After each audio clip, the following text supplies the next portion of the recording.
Again, bom dia, boa tarde, good afternoon, good morning, good night to all who are joining us today at the session Feminist Leadership in Climate Justice, an intersectional dialogue across borders. My name is Andrea Romani, and I will be the moderator of this session that's organized by WLP and Cepia.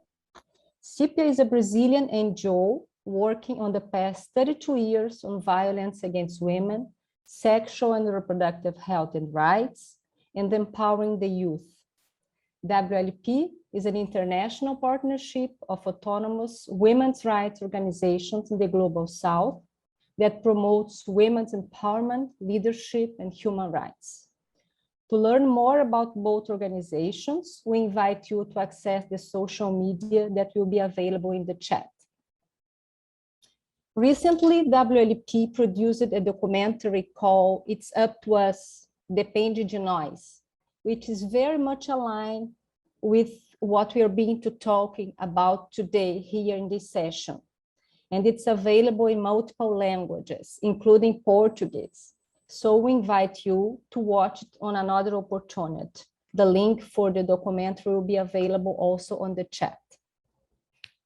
Before we start the session, I have some housekeeping announcements or information that I want to share with you. For those who just arrived in the session, just to let you know that we have available Portuguese, English, and French interpretation. So please select on the globe on the bottom of the screen the language that you prefer. Also, the meeting is being recorded. The session will have 2 rounds of questions for the panelists, and then also we encourage you to share your ideas, questions, reflections using the chat and the Q&A. We really want to hear about you, learn about you to enrich the debate. If you also could introduce yourself on the chat, would be very nice, so we know better about the audience that you are sharing the debate today. In this panel, we address climate justice and how it dialogues with gender issues.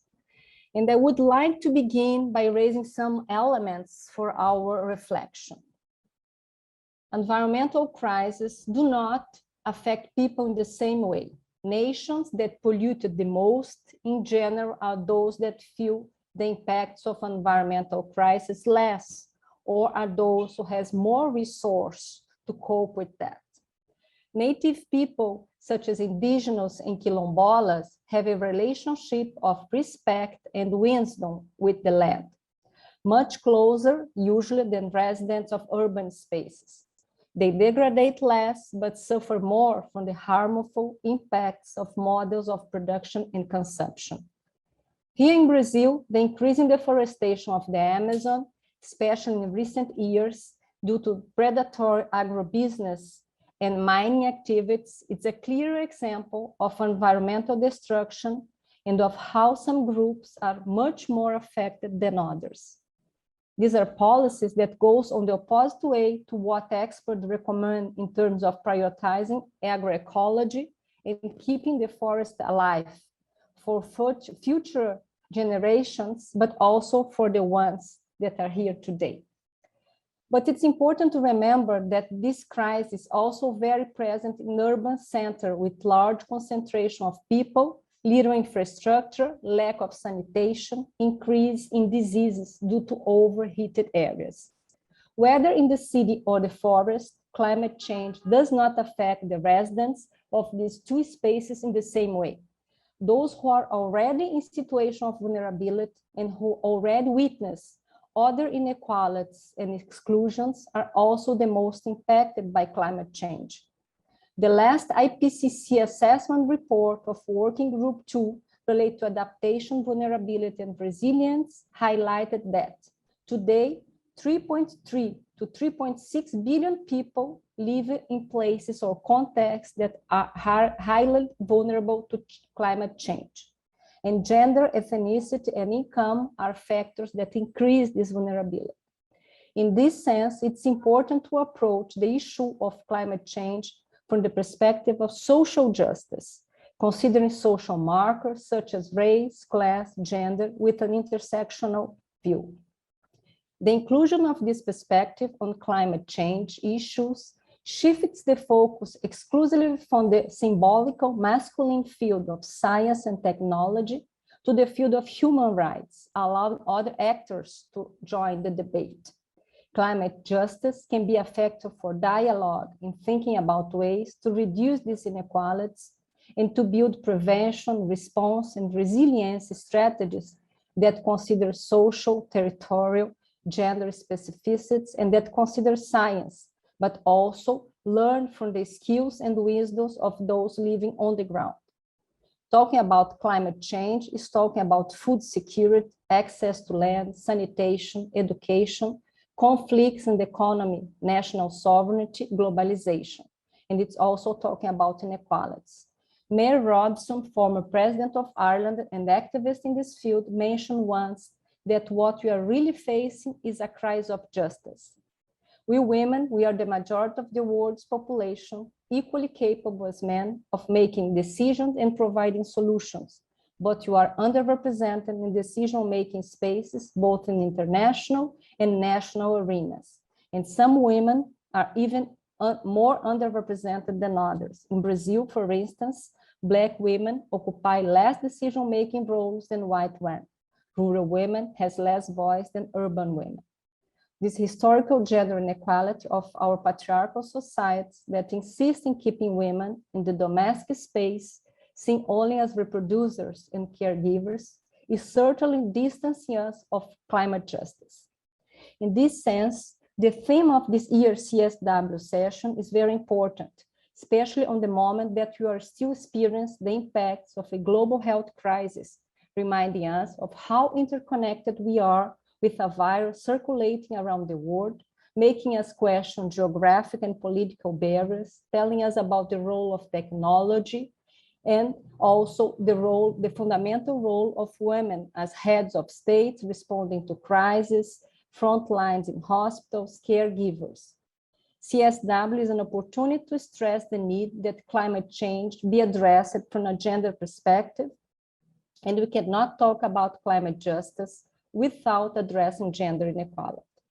So in this session, we wish to advance these reflections, bringing experience of activists from Brazil, Senegal, Turkey, and Kazakhstan, who through the use of technology, grassroots activities, training, and women economic empowerment, have been advancing a feminist agenda aligned with climate change. I would then start our first round of questions. I would love and I would like to have the panelists that I will be introducing shortly to respond. I would invite them to respond to the question. What are some of the key climate issues in your country and how are they impacting women? Each of the speakers will have 5 minutes to answer this question, and I would invite Goshkan Durkas to start, share with us her ideas about the question. Goshkan has been working in programs and fundraising at the Foundation for the Support of Women's Work, KEDEV, in Istanbul, Turkey, since 2007. She has involved in developing programs to support grassroots and refugee women, collective leadership and empowerment in different regions of the country. She has experience in designing and piloting collective business models for women's economic participation. She has a master's in environmental science and a BA in biology. Prior to KEDEV, she has worked with disabled groups, youth, and women within post-disaster recovery programs and local groups to initiate legal actions against environmental violations. Welcome, Goshkan. Thank you. And first of all, I'm so honored to be invited in this panel, and also just being honored to represent as an organization who is a part of the Sisters Network for more than 20 years. So thank you, everyone. So I would just start with some issues that we are facing today and some of the future projections and how these are impacting women in Turkey. So climate related issues in Turkey are very similar to those in the Mediterranean region, and also very similar to those in the world. It is more and more becoming a part of our lives. And today, what we face is extreme weather conditions, droughts, floods, fires, loss of crops, increase in health issues, for example, vectoral diseases. And just to give some concrete examples, 2021 summer has been like a summer of fires for us. And approximately 300 wildfires occurred in more than 50 places in all over the country, and more than 150,000 hectares, like including forests, rural settlements, agriculture fields, as well as animals, plants, human settlements, livelihoods have been lost. And there also have been catastrophic floods in the Black Sea region, north part of the country. And on the other hand, we have been experiencing some long-term impacts of climate crisis, like long-term droughts in many parts of the food-producing locations in Turkey, including southeastern part, where the drought has compounding effects in other parts of other countries in the region as well. And in some places, farmers are reporting 100% crop failure. And along with wrong agricultural policies and within this unjust global economic system, food prices have been going extremely high, leaving those in poverty without access to healthy and nutrient foods.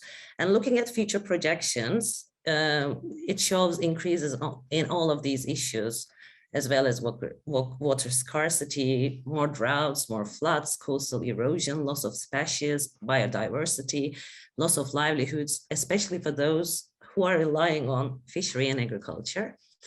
And here, another issue that I want to highlight is forced migration and displacement.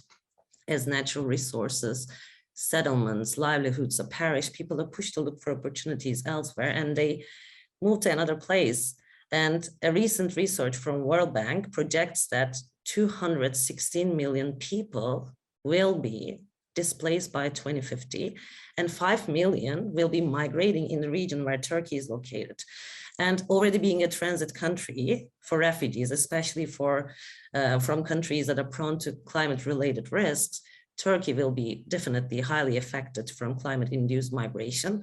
And another recent research from an environmental institution from Turkey projects an additional 5 to 10 million climate refugees, mostly from Africa. And Turkey already is hosting now the highest number of refugees worldwide, numbering like 4 million. And it's expected to be one of the top three host countries in the world.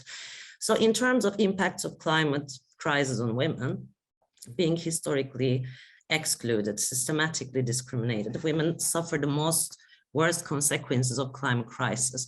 So we work with low-income women groups, and the consequences of climate change become more severe in poverty conditions. Poor settlements are more prone to disasters due to lack in infrastructure and services, leaving women at higher risk comparing to men and higher income groups, and with a greater responsibility being forced on them to make up for insufficient infrastructure and services. So women in poor neighborhoods also face higher air pollution. I'm so sorry, my cat is just, I'm so sorry. So women in poor, like I mentioned, women in poor neighborhoods are facing higher air pollution, malnutrition, hygiene issues, so related diseases, while they have to earn money, mostly at precarious job. And women in rural are more dependent on natural resources for their survival and both for income generation. On the other hand, refugee women face same issues, but more severely because of lack in accessing information in their own languages and being able to enjoy services, and they also cannot access their rights and entitlements. So care burden is another key factor in women's vulnerability, both as a consequence and as a reason. And on the other hand, forms and severity of gender-based violence increases. The natural resources that women rely on are commodified, their livelihood opportunities and their settlements are forcefully taken from them.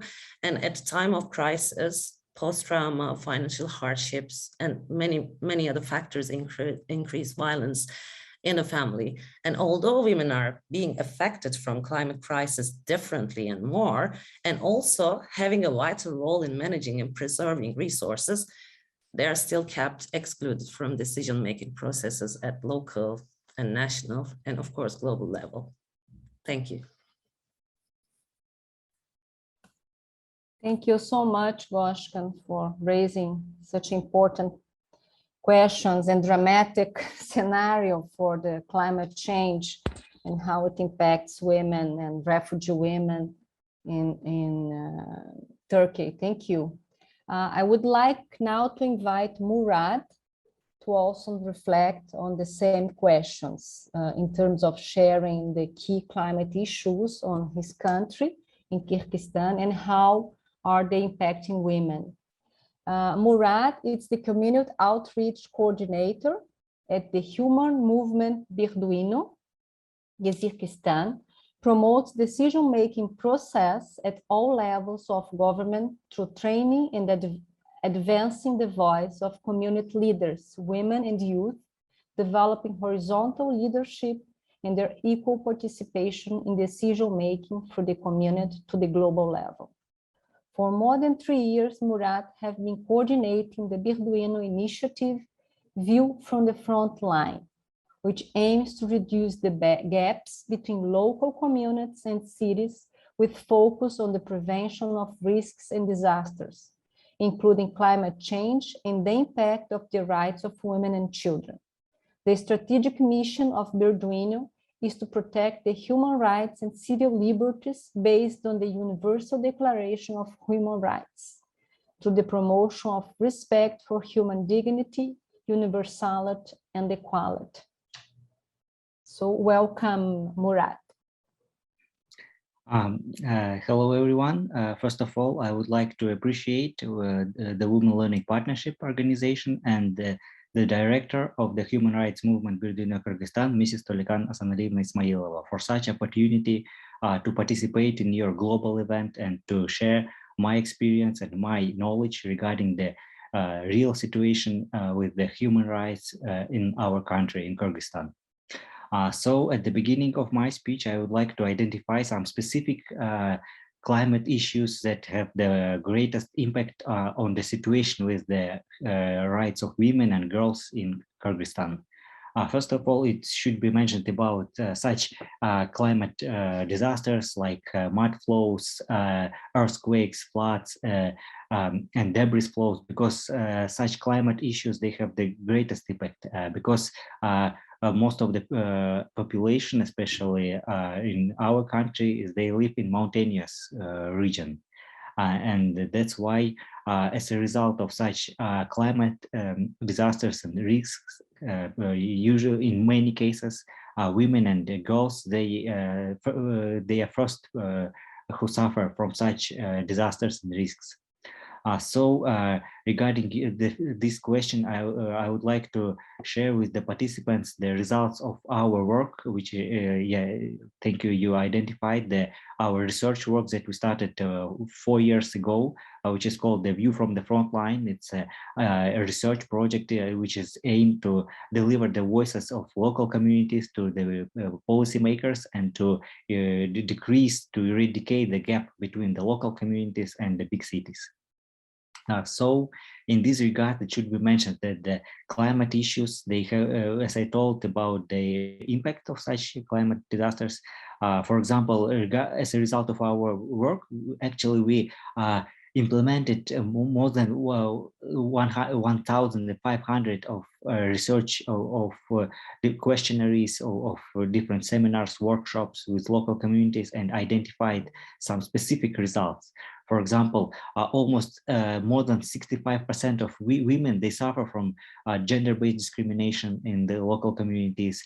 For example, as a result of such climate issues, usually women they become victims of domestic violence in their families, because after such climate issues, usually women they are involved in agricultural sphere, and after such disasters they usually lose their jobs, and as a result of high level of unemployment and labor migration, many women and girls they become victims of such domestic violence. Also, one more specific result of the VFL research was that almost more than 60% of women they suffer, they usually they face with the problems of gender-based barriers, artificial barriers in their promotion political sphere. That's why here in our country, it's the very global problem of lack of women in political spheres. It's really difficult for them to promote themselves. To especially, we have wonderful civic activists and leaders in local communities, but actually it's difficult for them to promote in political sphere.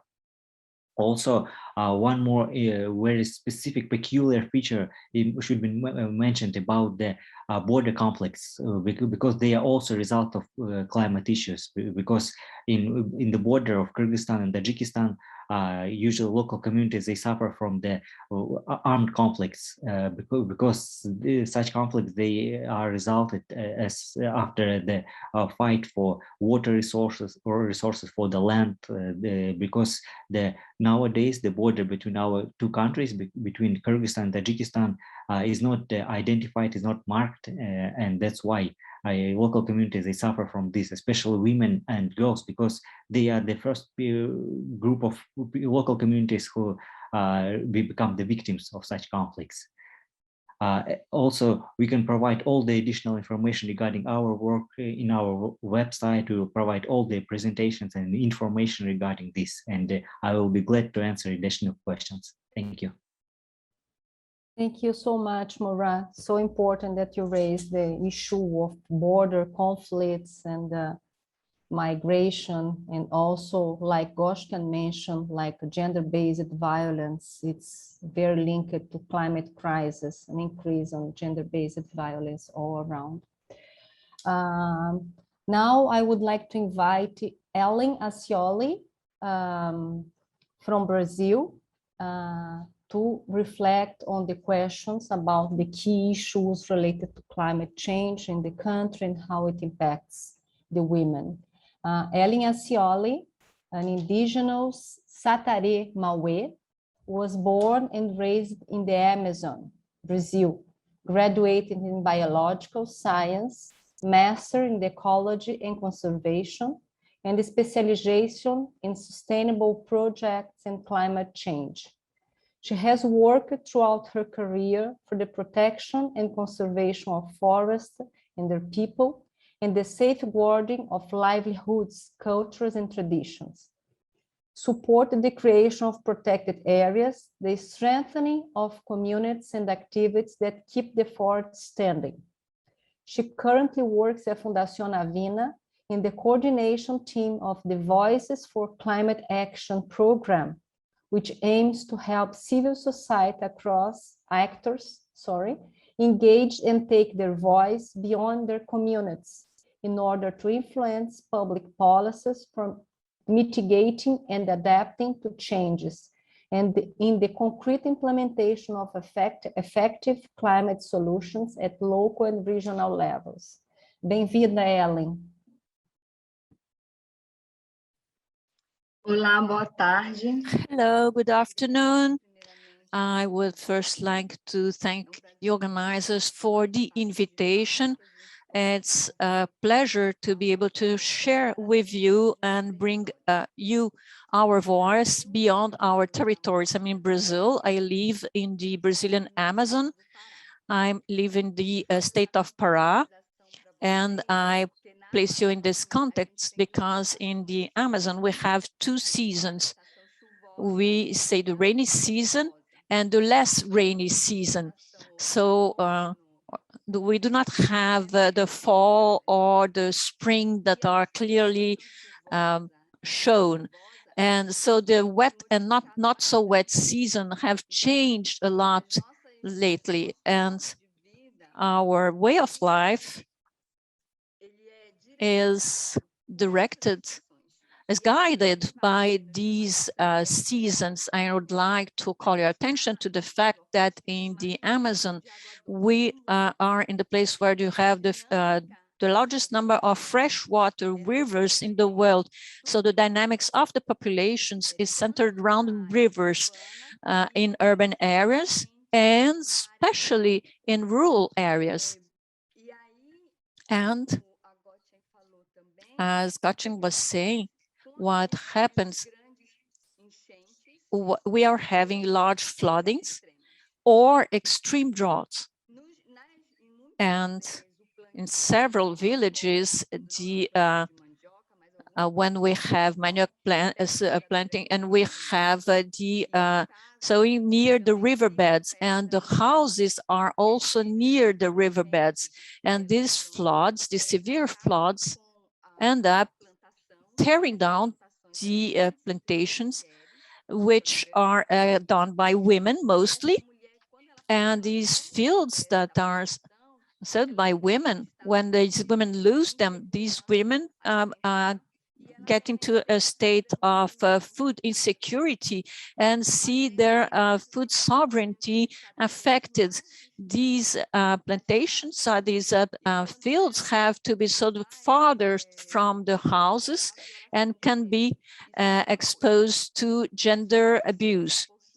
And large droughts, the severe droughts as well, leave these women vulnerable as well, more than they are normally, because they have to walk a long time to gather water, to wash their clothes, to drink, to make food, places to get a bath, which causes stress, affects their mental health beyond their physical health, of course.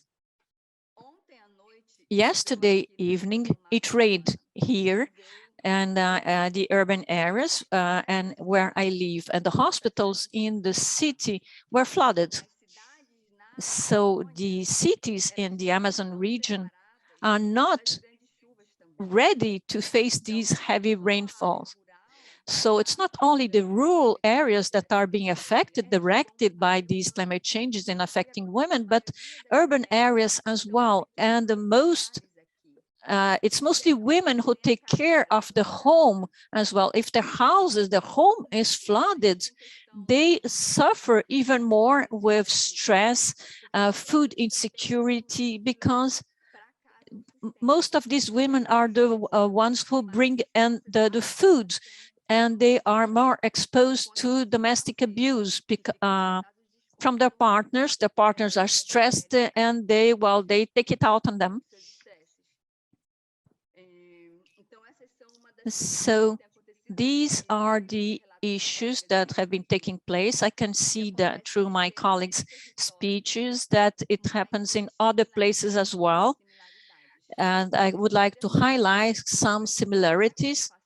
And I would like to, I can mention Acre last year that had 2 cities entirely flooded.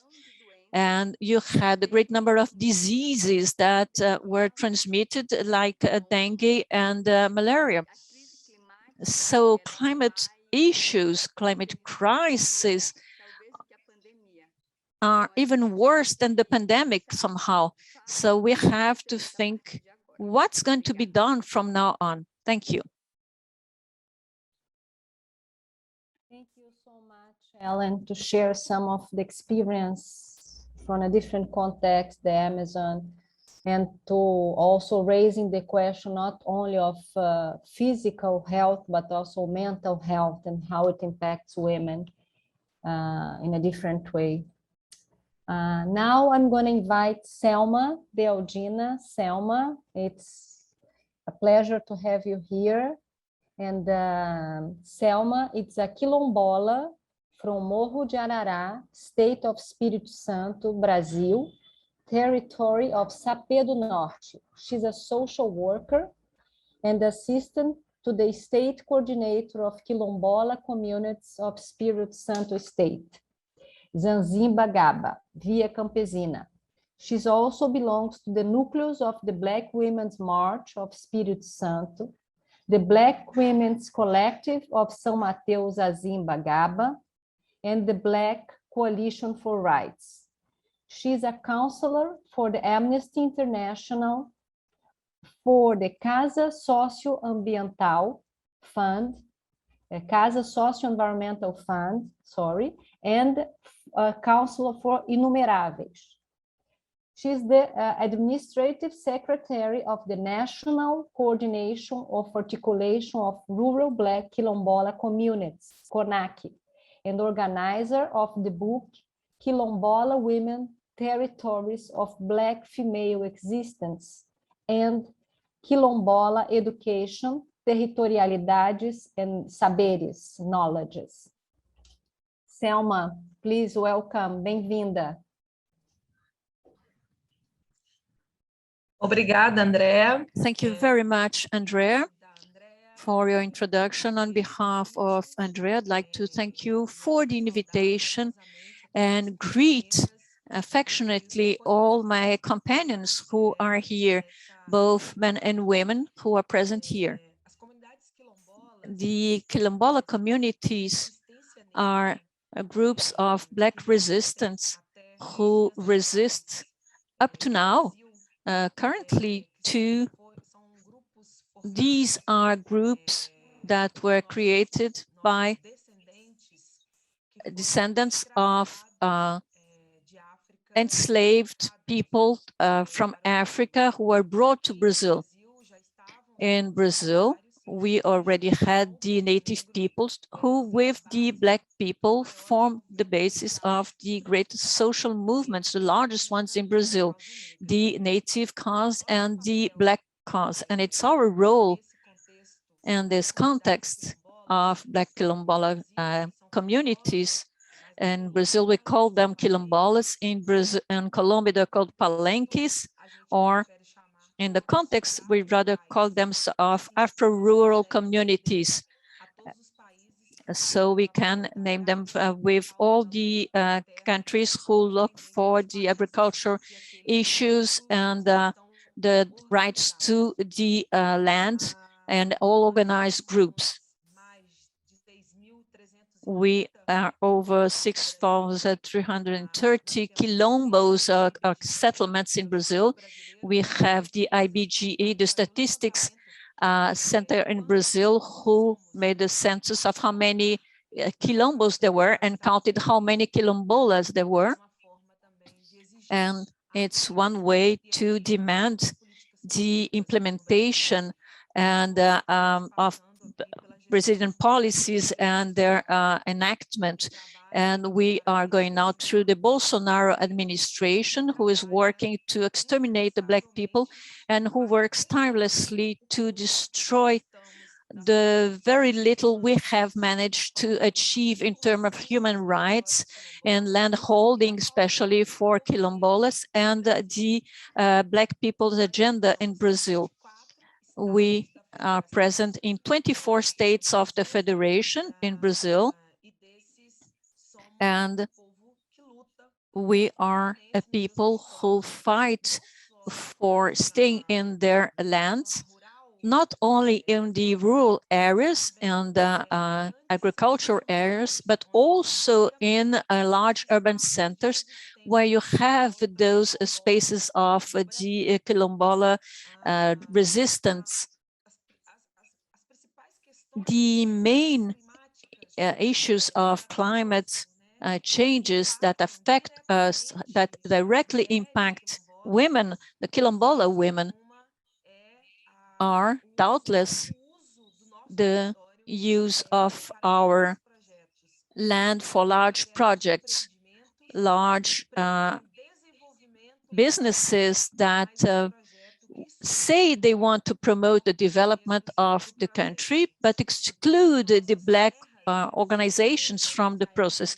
Our lands, and if Ellen will allow me, and I will speak also on behalf of the indigenous people, these are lands that are, let's say, under the greedy eye of the Brazilian state, which is the one that that rapes, steals, and uses black bodies, whether they are in the forests, in the cities, or in the fields. The Brazilian state, the Brazilian government, works tirelessly to exclude these populations from society. And we are here resisting for over 500 years in our country and doing our work to stay alive. And with this,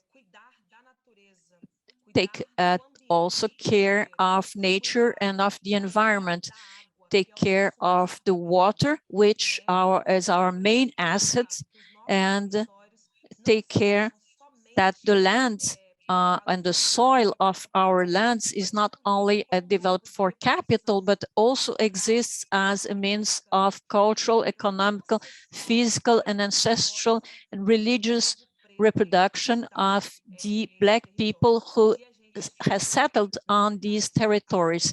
And we go on in these debates for this event. Thank you very much for listening to me. Thank you, Selma. Thank you so much. And it's very important to introduce and to share with the audience what quilombola means, because not everybody knows about this struggle and this community and this history. And it's very important to raise the relevance of the land for the agriculture, but the land in terms of the link with the ancestrality and the cultural identities. And so thank you very much. I'm sure we will continue the debate. Now I'm so happy to invite Julie Sissi also to think about this question in terms of key issues on climate and how it impacts the women. Julie Sissi, bienvenue. Julie Sissi, it's from Senegal. She's an organizational development specialist, women's rights activist, and the coordinator for Groupe d'Initiative pour le Progrès Social, Gypsy War, based in Thiès, Senegal. She has been strongly engaged with environmental and food security advocacy, in addition to her activism for women's human rights and political participation. She has served as the technical coordinator of the Senegal-based Thousand Gardens project and the national coordinator of the Bay Dundee program on agricultural sustainability. Julie is a member of the Senegal's National Environmental and Sustainable Development Forum, Slow Food International, and Coalition for the Protection of African Genetic Heritage, COPAGEN. Bienvenue, Julie. Merci, Andrea. Thank you, Andrea.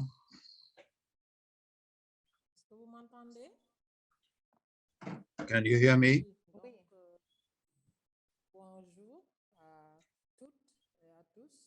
Hello, everyone. I'm very happy to be with you, and it is afternoon in Senegal. I'd like to share a few experiences regarding the first question, which was asked: what are the main problems and what is the impact that they have on women in agriculture? The first impact in the climate change in Senegal is desertification, the creeping of the desert in the Sahel and with its negative phenomena. We see the desert creeping up in the national territory of Senegal. And these negative effects result in the question: when there are deserts, there's no water, there's too much wind, and the wind comes like torrential rains, And the result of that is that the land is impoverished, actually. And it is very hard for women because women cannot have food security. They can't reassure their family that there will be food on the table. There is another impact, which is the salting of the water, salinization of water. We have invested a lot of money, and after 6 months, we see that we're faced with a problem, that agricultural water is now salty. And we're using various strategies to be able to give water to our date trees and coconut trees. But we have to find a permanent solution. And this is difficult for women who had invested in the sector. And also the water level before the negative effects, the water table, there was to go 20 meters to find water. Now we are 47 meters down, there's no water. We have appealed to engineers, and they have carried out studies, and they say we have to go around 200 meters. So the water level is completely disappeared. And this makes things difficult for women. There is also less and less agricultural water. 2 years ago, we have the water level, the water and the rain stopped in the middle of the season, the growth season. And so the climatic change has caused a tremendous problem there. Now we talk about flooding. They have caused a lot of problem. Surfaces have been lost. Agricultural land has been lost. And this has increased food insecurity. Then, so the vulnerable situation, which has become more and more vulnerable, it is the women who deals with food security, and so it's most difficult for the women. There is the question of the support for children, and people leave, populations are leaving certain areas to see where there is better climatic conditions for agriculture. And this has caused conflicts, of course, with this movement of land migrants.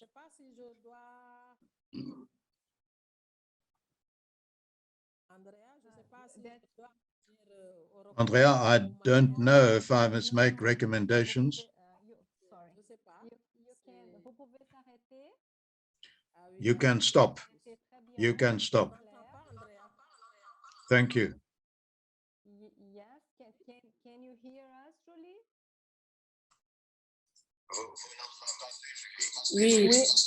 Okay, thank you very much. It was very important, the points that you raised, especially related to rural women and the challenge that they face in Senegal, and the food security issue relate to the extremity of the climate and the wind and the desertification. Thank you very much. And with this participation of Julie, we would move to the second round of questions, but please, we would love to hear from you that are joining us today. So please share your questions, thoughts on the Q&A and also on the chat. And if you have time, we will be sharing with the panelists. So thank you very much, you all, for this first round. And now we move to the second one. And I would like to start with Selma, if you don't mind. And the question that we have for you, Selma, it's kind of 3 questions in one. So please feel free to answer the way you think it's the best way. It's how do the agendas of the Quilombola population dialogue with the climate justice agenda? What are some recommendations to assure that climate justice debate has an intersectional approach? And what should be done to make sure that more women are part of decision-making position, and especially Quilombola women? This is something that's a challenge that we hear all the panelists saying, that women's at the front, women has the knowledge, but we are not like on the decision-making position. So please, if you could share with us some experience and thoughts in terms of how to increase the intersectionality approach on climate justice, and also the participation of more Quilombola women. Thank you, Selma. You have 5 minutes. Obrigada, Andrea. Thank you very much, Andrea. Well, very briefly, and I will set aside the agenda, but I'll try not to make the life of the translator too complex. It's important to state that the racial issue in Brazil is a false racial democracy. In other words, we live in Brazil a fake cordiality among races, and after the withdrawing of President Dilma, the coup d'etat, these issues came up harder, as well as racial issues. And also during this COVID-19 process in Brazil, things were always very bad, but now it's worse. And not mentioning just racism that exists in Brazil, though over 50% of the population is composed of Black people and mixed race people. Racism in Brazil is very violent. Racism in Brazil is murderous. It has all the subtleties of structural racism, which is the creation of a racist Brazilian state that is institutionalized, because those who are the front of institution feed this racism, strengthen it. There is the social basis. The Black population is always at the margin and at the bottom of society economically because of the joblessness and discrimination. And we also have environmental racism in Brazil. And as I said before, their spaces are in, we are under the greedy eye of the state. Our territories are being fought over. We have all the projects that they want to implement to develop the country, normally are based on our territories, our settlements, which are then the object of litigation when we have to fight to preserve them. And in this fight, Quilombola women are directly impacted, because most of these Quilombola women and most of these Quilombola populations and settlements are formed by women, even if these women are not in a position of power or of decision making. But in the community, at the roots, the communities are made of women, essentially, and this environmental debate or discussion must contemplate these groups that fight for the land.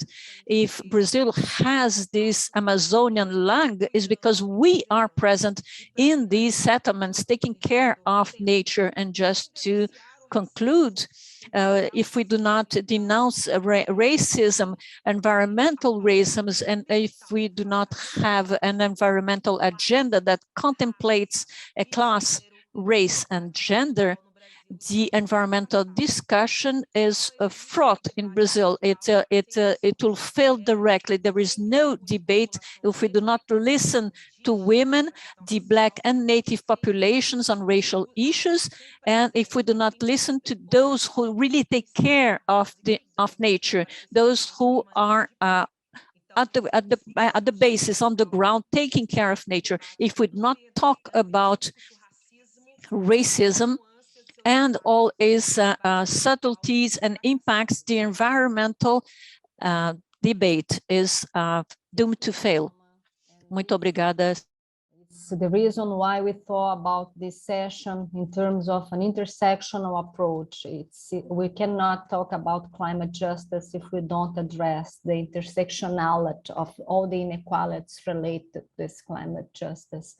And race, it's one of the key issues that should be addressed. Thank you so much. Now I would like to invite Ellen. Ellen, I would like to ask you, as an indigenous woman and the co-founder of Surarás do Tapajós, Indigenous Women Association, that share voices and power of indigenous women through music, and that combined to that, you have a master's degree in ecology and conservation. So we would like to know, or I would like to know, how do you combine all your scientific and academic background and experience with the knowledge that you have been acquiring and gaining as being part of an indigenous community and experience all the connection with the land? So what's the role of cultural traditions, including music, to advance a feminist agenda on the debate of climate change?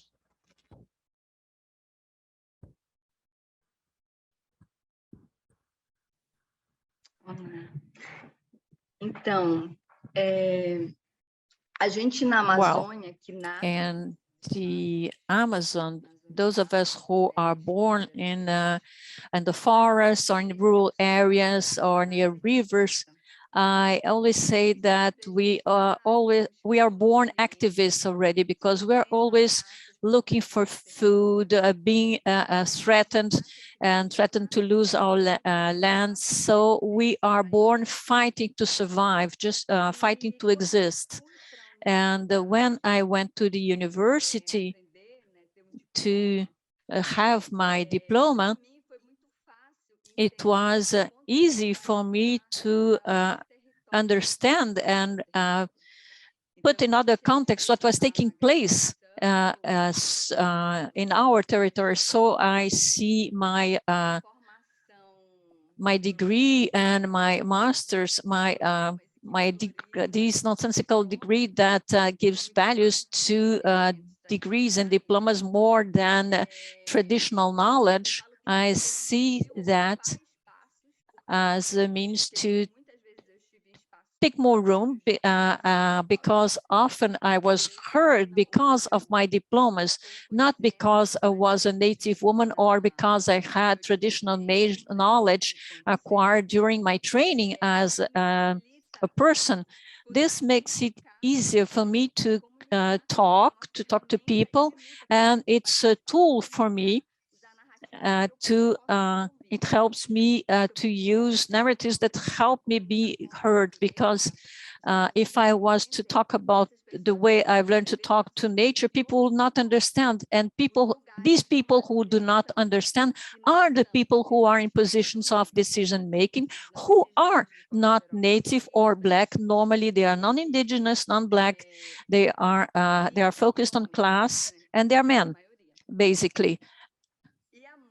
And the music for us, as an association, I'm part of a Native Women Association, Surarás do Tapajós.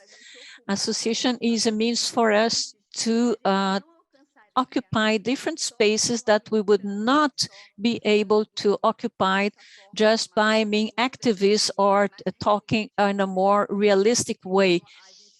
So we use music to include other people, to engage other people, and to talk about our fights and to take on more spaces. These are, and also to occupy our settlements that are, as I said, under the greedy eye of the government.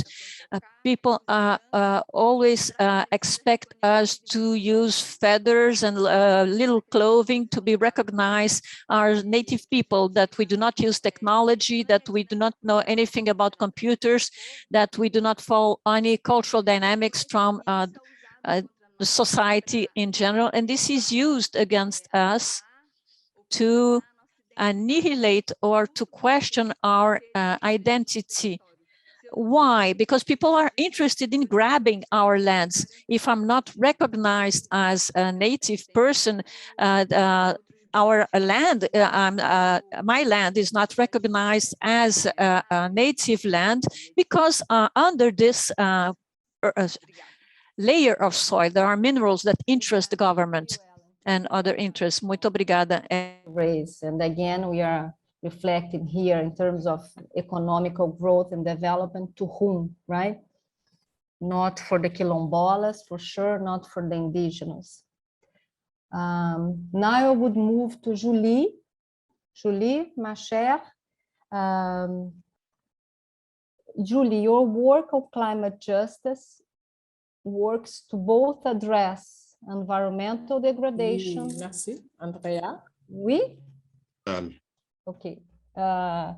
Donc, the question for you, Julie, is your work on climate justice works to both address environmental degradation and economic insecurity, and has had a major impact at the national and regional level.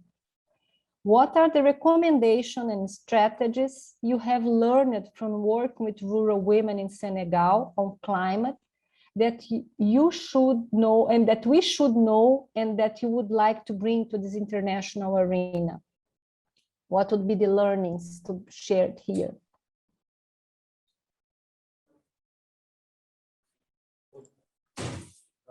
Merci, Andrea.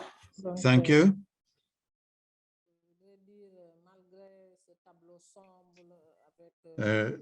In spite of these negative aspects of climate change,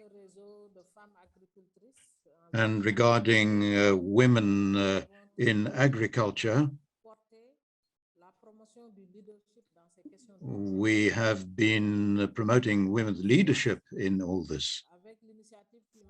And with the Kilimanjaro initiative, and we are pleading that more agricultural women have access to the land. Why? Because it is the women who look after food security on a national level. And they are majority workers in the land.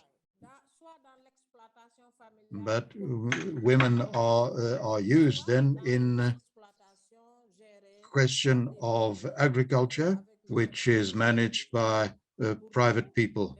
For us, it's a question of social justice that the women have access to land.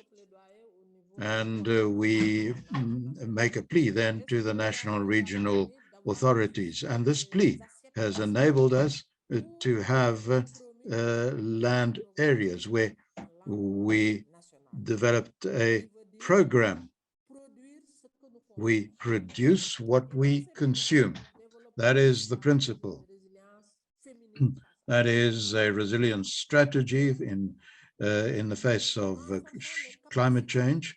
But there are the capacities must be increased of rural women. The question of water will be solved. We are trying as much as possible to use water in a rational and logical way because it's so precious. And there is another strategy at a national level.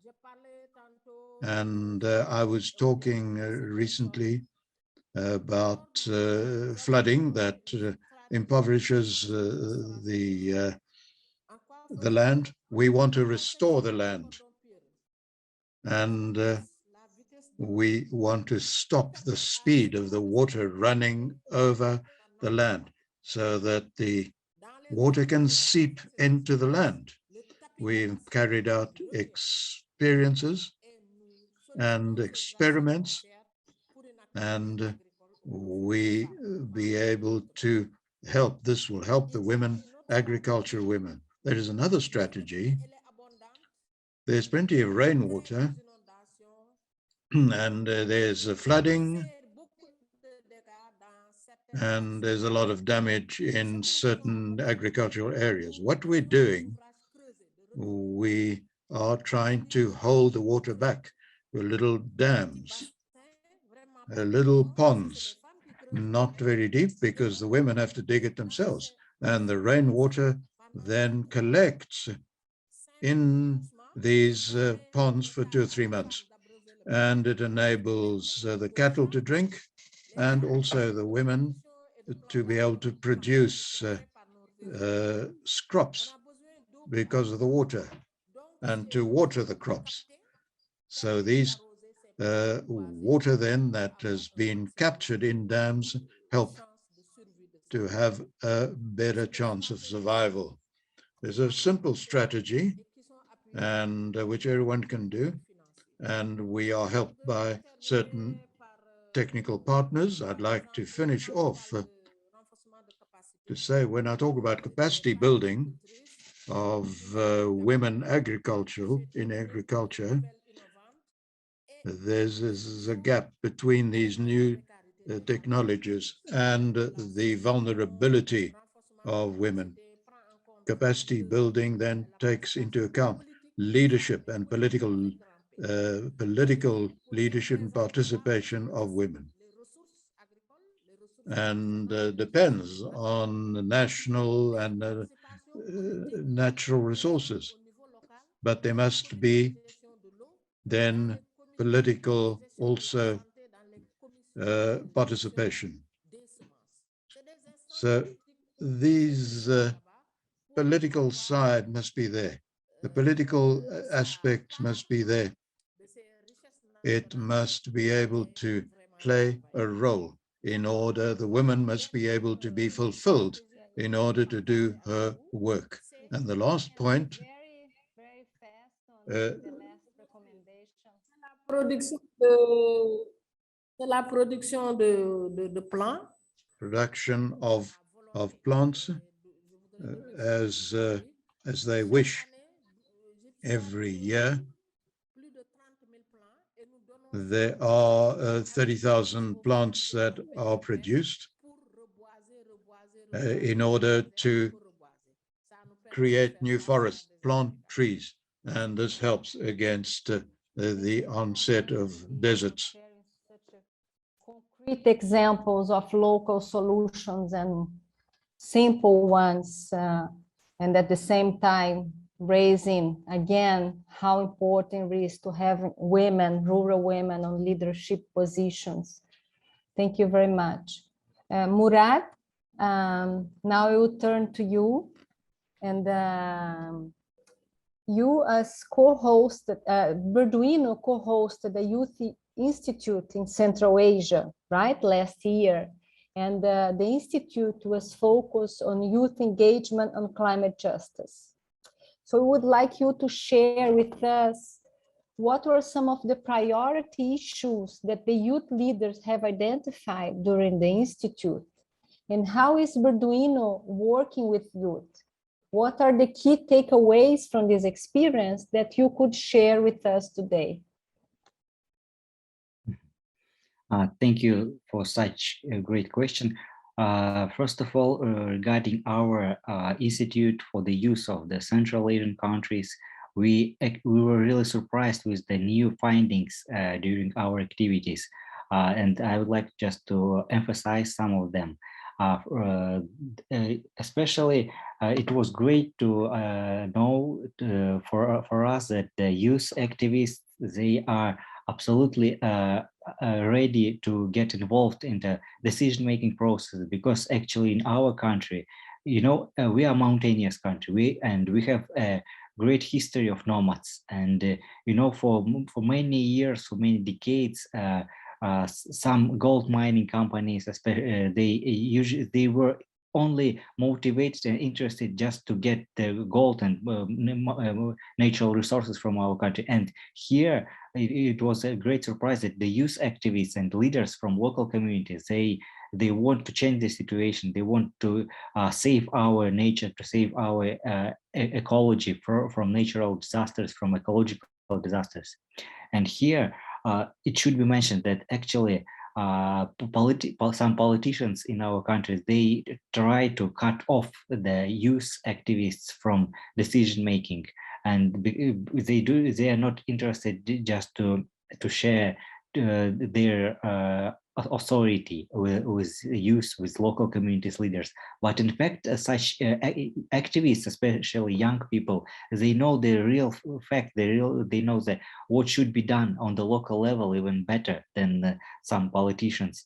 And you know, for example, some of the participants of our activities from youth, they told us their visions, their solutions, how to eradicate the problems of poverty, of the problems of unemployment, of labor migrations, and even regarding the ecological disasters. For example, our country, in the south of Kyrgyzstan, we have some districts called Mylisu and Minkush, and the level of radiation is so high that such districts, they are included in the 10 most dangerous places in the world with the highest level of radiation and radioactive minerals, radioactive influence. But anyway, local communities, they continue, they go on to live in such dangerous areas anyway, because they do not have any opportunity to change their living conditions, and actually their voices, they are not heard by the decision makers in our country. That's why some of the key findings was that it's necessary to deliver the voices of the local communities to the national level. It's necessary for us, together with involvement of experts, with international organizations, to develop the horizontal leadership in our country. Because on the local level, youth, especially young women and activists, they are not informed about the about the projects and activities of the international donors, and such lack of information, it influences on the real situation. For example, if the living conditions in the capital is not is appropriate, but we just in this kind, we just suggest to visit to see with your own eyes what's happening on the local level, and you will be really terrified with what's happening there. Especially, as I said, about the level of radiation. And here also some additional key findings of our collaboration with the youth activists of Central Asia, that they understand that it's necessary to work out specific strategies, because old documents that were worked out in previous years, they have only nominal meaning, and they are not implemented in real life. That's why it's necessary to involve experts and involve youth leaders, and work out real mechanisms, how to develop the situation, not only in the economic, but also in social and ecological sphere on the local level. And in this regard, it's necessary to step by step implement new strategies from local to global, and only in this way the voices of youth will be heard on the national level. Also, I would like just to add some comments. I'm just going to ask you to please wrap up, because otherwise you will not have time for Goshkan and for the Q&A questions. Please, Murat, I'm sorry. And here, just one more sentence, that we try to involve more and more youth For example, we conduct annual International Documentary Film Festival Birduna, Kyrgyzstan, with the great involvement of young volunteers, and it's so great experience for them that we think that it's also a good example of activities of involvement of youth. Thank you. Thank you so much, Murat. Gosh, can I move to you? KEDEV works with refugee women who are now living in Turkey, as well as resolute women groups and women's cooperatives. And the question for you is, what are the connections you see between climate change and these groups in terms of tackling with climate change? Thank you, Andrea. So I would like to respond this question with some examples from the groups that we're working with. So the first inspiring example is from a southeastern province of Turkey, which is located at this Turkey-Syria border, and where we have been working with a group of 100 community leader women from refugees and local communities. So we have been developing a resilience program there. So in this program, moving from a neighborhood to initiate a transformative change from local, and women's collective leadership being in the heart of the work, we started developing this program. So I'm just going to summarize the steps very briefly. So first of all, women who are willing to take leadership roles are trained on concepts such as resilience, climate crisis, disasters, gender rights, as well as working approach and principles. And we also strengthen women's collective leadership skills by trainings that we have been implementing within WLP partnership for more than 20 years. And these community leaders then define the neighborhoods, their stakeholders and the community to work with, and they start to organize women around them. And then these community leader women start determining resilience indicators with focus on disasters, climate crisis, as well as shocks such as pandemic. And these indicators include infrastructure, service availability, quality, provision, security, health, sanitation, transportation, food security, livelihoods. And then based on these indicators, they start risking resource mapping of their neighborhoods. And when this mapping is completed and the community leader women assess the risks, identify the priorities and develop their joint solutions. And these solutions are also assessed in terms of such as strategic plans, policies, programs of the local governments and other public institutions. And finally, these community leader women develop their action plans and start advocating and negotiating on their own solutions and for resource allocation, and build partnership with different stakeholders to put their solutions into concrete actions. And looking at some of the results and gains from this work, the knowledge that these community leader women acquired on climate change was cascaded to other women and their communities to raise awareness on the climate related issues.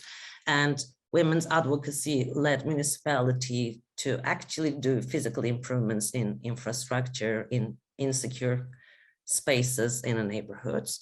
And for example, trees were planted, services have been improved, emergency assembly points were determined and communicated to the community. And these community leader women, women's role has been widely recognized. Community has started applying them for the issues they have been facing, and they also kind of became focal points for the local governments for any issues about the community. And in the first pilot, we have been using physical maps, and recently we have been adapting digital tools such as municipalities GPRS map into the program. And right now we are working on some knowledge products to be able to disseminate this. And from this experience, I would like to move some experiences shortly with the women's cooperatives. For example, one from western part of Turkey, they have been working on climate smart agricultural practices in their village.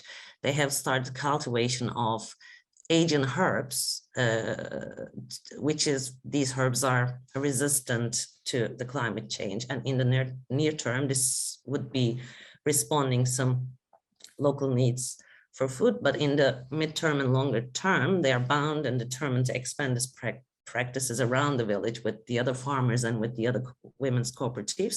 And in addition, they have been working with the children to raise their awareness on climate change. Moving to another cooperative in the middle Anatolia, their prominent activities are afforestation, beekeeping, aromatic plant cultivation, and they hired like a 250-hectare wild forest from government to protect and plant trees with a goal to reduce carbon emissions like 1 million tons annually. And the cooperative's bylaw is prepared based on the goals of international conventions. And right now they're in the process of establishing a women's and climate change fund, which they will be sparing some of their income to support, financially support to women entrepreneurs for their economic initiatives in their region. And they were invited to the Climate Change Summit in Glasgow last year, where they started global discussions around sharing experiences. So there are also the cooperatives practicing zero waste, solar milling, ethical, sustainable fashion production, and they also play key role in raising awareness in their communities who may not be thinking of, climate change. So do you want me? Sorry, I need to interrupt you. Okay, so I can just stop there because I have a minute to tell. So if you want. Thank you so much. I'm sorry to interrupt you, but it's so interesting and it's not surprising, but it's very important to hear all the experience and see how things move from local to global, but at the same time, how important it is to be on the global and the international arena, and how key it is women's empowerment and training and horizontal leadership and in order to really address issues related to climate justice. So thank you very much. It's just that we would love to have time for at least one round of questions from the Q&A and the chat that I see that's very active. And I just received one question here. Thank you. Let me see here. That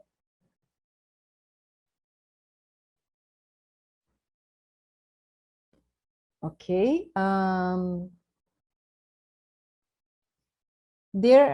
There have been a few questions about policies surrounding climate change on the chat. Could you each share an example of current governmental policies that are harmful to climate justice and gender equality, and any strategies for engaging government officials on this topic? How can activists push for a change in government policies, programs, and projects? I would rather stick with the second part of the question, because I think we raise a lot of the problems and the issues here. I don't know, maybe share some of the strategies for engaging more governmental officials on the topic, and how activists can push and change governmental policies and programs. I don't know who would like to share some ideas, and I'm just going to ask if you could be short on the answer. I think it's a hard task, but this way you have time for other inputs from the panelists, other panelists. Who would like? Okay, Ellen raised her hand, and then Julie. Julie, Ellen, and then you, okay? A Julie levantou primeiro. Okay, então sorry. Julie raised her hand first. So Ellen, you can go, I'm sorry. Well, in Brazil, and I will speak strictly related to Native people, we have a bill which we call a milestone that is to limit the rights to lands, that native peoples only have rights to certain lands because they will have been occupying them for a long time. This is simple means of taking away from the native peoples the territories that belong to them originally, because there are minerals in these territories, because is their intention to deforest them, to have them settled for agriculture. We have a very strong program of agriculture in the Amazon. Most of the soybeans have been planted in Brazil through the harbor of Santarém harbor, and before it was through the Santos harbor. And so this is a bill that exists. We also have a project for mining in indigenous lands. So what are we doing to fight against this? With the current administration, it's very difficult to negotiate or to talk. So we have a representation in Brazil in the Senate. So we have the Sarah Livre camp in April. We have the Women's March also that is anticipated. So we have a participation on part of a civil society who is helping us fight for our rights. We have several environmentalists being killed in Brazil as well. So it makes a huge difference when civil society and external society and European fundraisers put pressure on the Brazilian administration. We have to put pressure on them. Thank you very much, Ellen. Julie, you have the floor.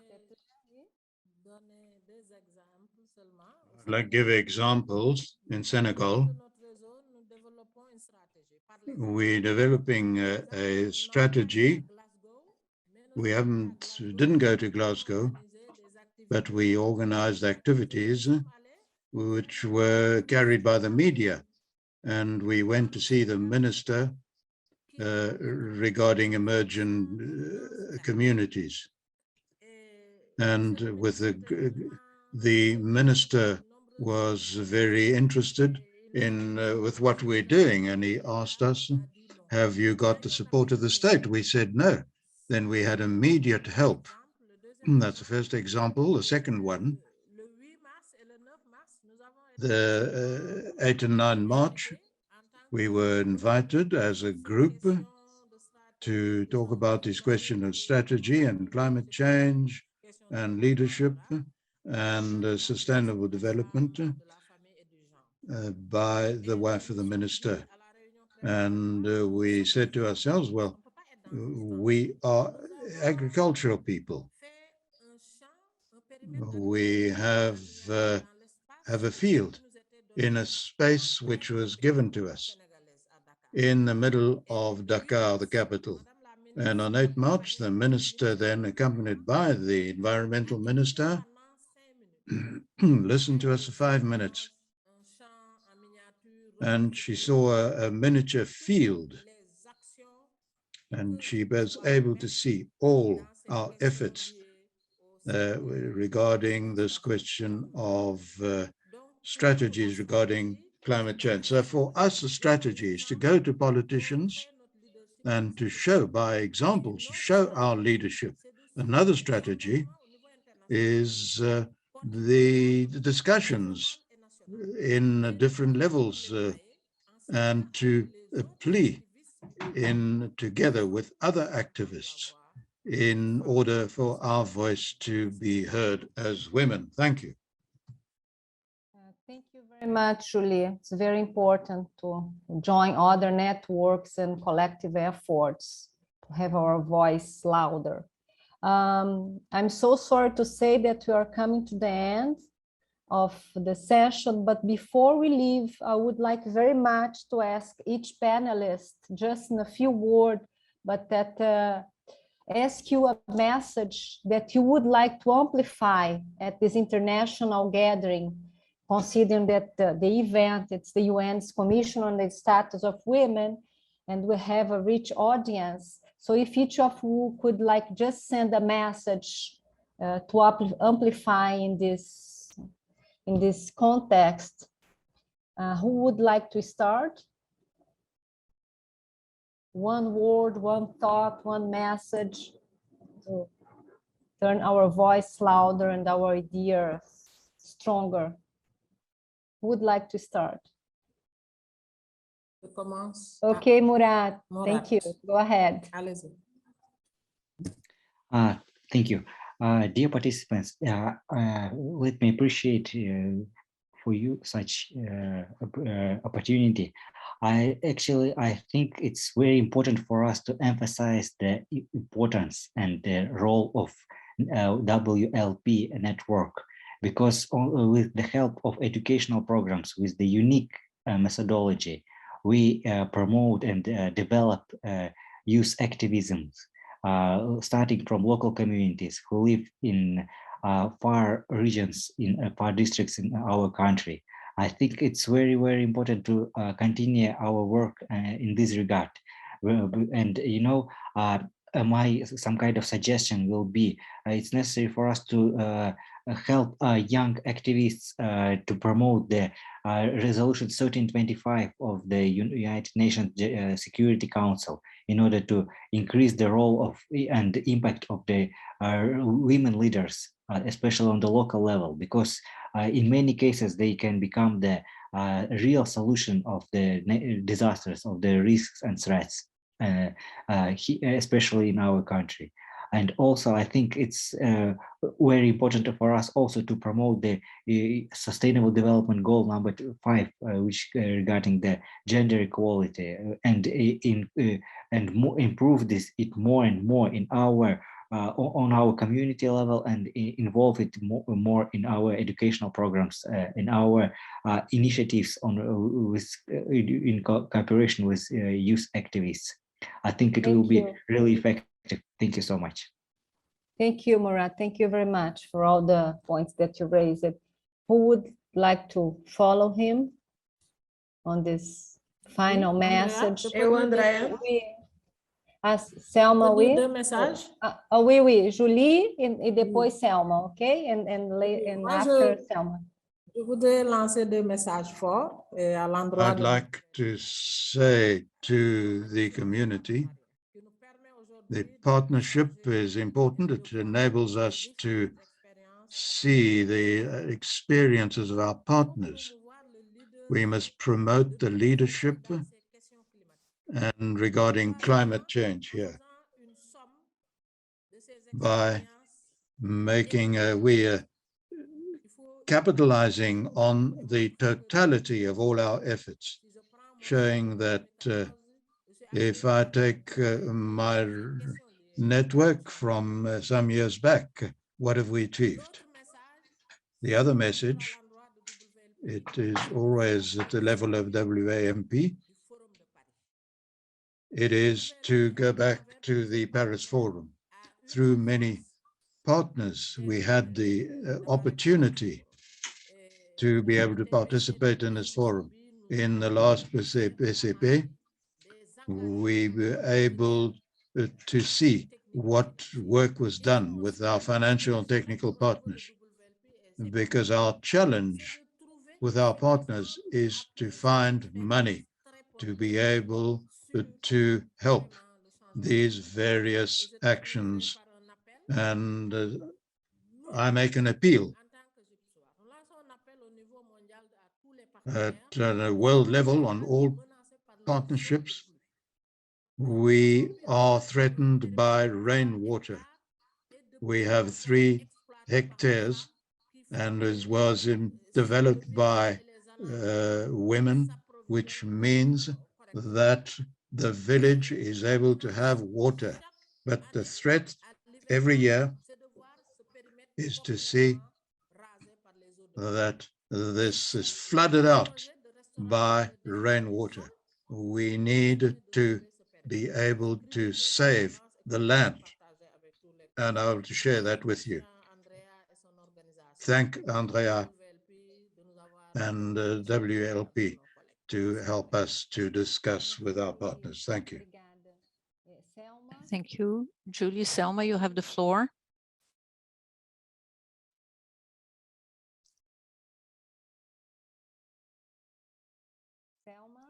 Selma? If you want to share your message or your last thoughts Selma?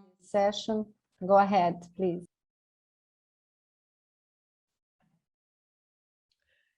Quero agradecer I'd first like to thank Andrea and all of those who are involved in this activity, and the message that we Quilombola people live in this space. Even Andrea and I are in Brazil, but Carla and others are join us in this internet dynamics. We were talking with Julie, who is in Senegal and other countries who are present here. So my message is that our lands are alive, our lands are a space of resistance and of fight and of life. And we do not champion any project that is a project of death. We champion life, and we also call everyone to the anti-racist agenda in the world. We must destroy racism. We must have the next generations living free of racism, so that they can live and breathe the pure air that nature gives us, but also breathe in the rights they have as citizens, Black, men and women in the world. And we would also like to add that we will conduct a long fight in Brazil for the end of fascism and the termination of this current genocidal, murderous administration that we will bring down. And it's the women that will bring Bolsonaro down. That's it. Yeah, we will have elections this year in Brazil, presidential elections. So we're hoping and mobilizing to have some important changes in the country. Obrigada, Selma. Thank you. Who would like to also share some final thoughts? Falar. Vou falar com Well, I will begin with a sentence that we always use: nothing about us without us. It's important that we, in each organization we find ourselves in, fight for representativity, because you cannot create any policy from the micro level to the institutional level if you do not have diversity and representativity within the bodies in which you work. So we have gone through the moments of white feminism, for instance. We must take into account Black and Native women who will be in decision-making positions, not just in NGOs or organisms, but also in political spots, in political positions. So in order for us to be to have guidelines and policies that affect the society and the environment, we must occupy these spaces. These spaces must be taken by the greatest possible diversity. Otherwise, we'll have a gap. And if there is a gap, there is no fairness, there's no social and environmental justice. So I call Europe, who buys products from Brazil, not to buy commodities or products that go against human rights. Do not buy local seeds or grains that from places where there was abuse, women abused, or environmental rights abused. We are talking about two kinds of beings that have always been abused to serve development that is not sustainable. So let's review these organizations that do not take into account the way in which we work and exist, and let's also attack those who hold that kind of power. Nothing about us without us. So thank you very much for the invitation, for this space to talk. Thank you, Andrea. Thank you very much, Ellen. It's very important. So maybe I can- Diversity and representativity. Please, Goshkan, go ahead. Thank you.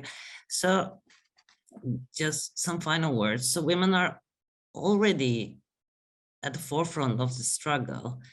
So their experience, their knowledge in sustaining the earth, it should be recognized. And what world needs is women's collective power and leadership, where they will be building their own knowledge and their own evidences, and all the resources, whether they be public, private, multinational, they must be directed to strengthen women-led initiatives, and they should definitely include gender-sensitive assessments and gender impact analysis.